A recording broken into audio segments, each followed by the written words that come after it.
ಭಯದ ವಾತಾವರಣದಲ್ಲಿ ಇರಬಾರದು.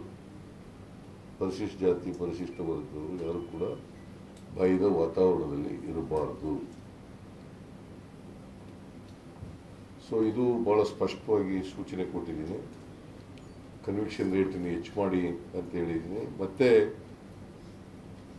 ಇನ್ವೆಸ್ಟಿಗೇಷನ್ ಮಾಡುವಾಗ ಚಾರ್ಜ್ ಶೀಟು ವಿಳಂಬ ಆದರೆ ಕನ್ವಿಕ್ಷನ್ ರೇಟ್ ಕಡಿಮೆ ಆಗುತ್ತೆ. ಅದಕ್ಕೆ ಆದಷ್ಟು ಜಾಗ್ರತೆ ಅಂದರೆ 60 ದಿನದೊಳಗಡೆ ಈ ದೌರ್ಜನ್ಯ ಪ್ರಕರಣಗಳಲ್ಲಿ ಅದು ಮಹಿಳೆಯರಿರ್ಬೋದು, ಪರಿಶಿಷ್ಟ ಜಾತಿಯರಿರ್ಬೋದು, ಪರಿಶಿಷ್ಟ ವರ್ಗದವರು ಇರ್ಬೋದು, ಮಕ್ಕಳಿರ್ಬೋದು, 60 ದಿನದೊಳಗಡೆನೆ ಚಾರ್ಜ್ ಶೀಟನ್ನು ಫೈಲ್ ಮಾಡಬೇಕು ಕೋರ್ಟ್ ಮುಂದೆ. ಎಲ್ಲೆಲ್ಲಿ ಅಗತ್ಯ ಇದೆ ಅಲ್ಲಿ ಸ್ಪೆಷಲ್ ಪಬ್ಲಿಕ್ ಪ್ರಾಸಿಕ್ಯೂಟರು ಸ್ಪೆಷಲ್ ಕೋರ್ಟ್ಗಳನ್ನು ಮಾಡ್ತಕ್ಕಂಥದ್ದನ್ನು ಕೂಡ ಮಾಡ್ತೇವೆ.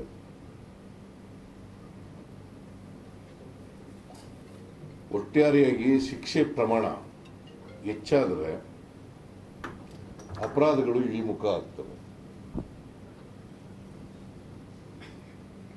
ಸೊ ಇದನ್ನ ಬಹಳ ಸ್ಪಷ್ಟವಾದಂಥ ಸೂಚನೆಯನ್ನು ಪೊಲೀಸ್ ಇಲಾಖೆಯವರಿಗೆ ಕೊಟ್ಟಿದ್ದೀನಿ.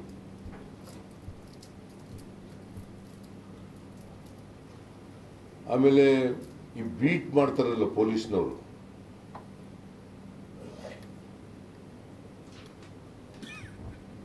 ಅದ್ರ ಬಗ್ಗೆ ಗೃಹ ಸಚಿವರು ಹೇಳಿದ್ದಾರೆ, ನಾನು ಕೂಡ ಹೇಳಿದ್ದೀನಿ ಬಹಳ ಸ್ಪಷ್ಟವಾಗಿ. ಬೀಟು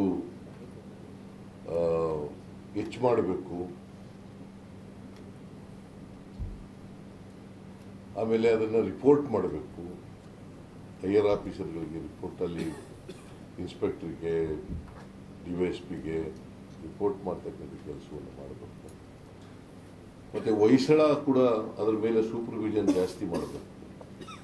ಈ ಹೊಯ್ಸಳ ಇದಾವಲ್ಲ, ಯಾಕಂತಂದರೆ ಹಗಲೊತ್ತು ಕೆಲವು ಅಫೆನ್ಸ್ಗಳು ನಡೀತವೆ, ರಾತ್ರಿ ಹೊತ್ತು ಅಫೆನ್ಸ್ಗಳು ನಡೆಯಲು ಒಂದು ಕಳ್ತನಗಳು, ಕನ್ನ ಹಾಕೋದು, ಈ ಥರದ ಅಫೆನ್ಸ್ಗಳೆಲ್ಲ ನಡೀತವೆ. ಸೊ ಅವನ್ನ ಹಗಲೊತ್ತು ನಡಿಬಾರ್ದಾಗಿ ನೋಡ್ಕೋಬೇಕು.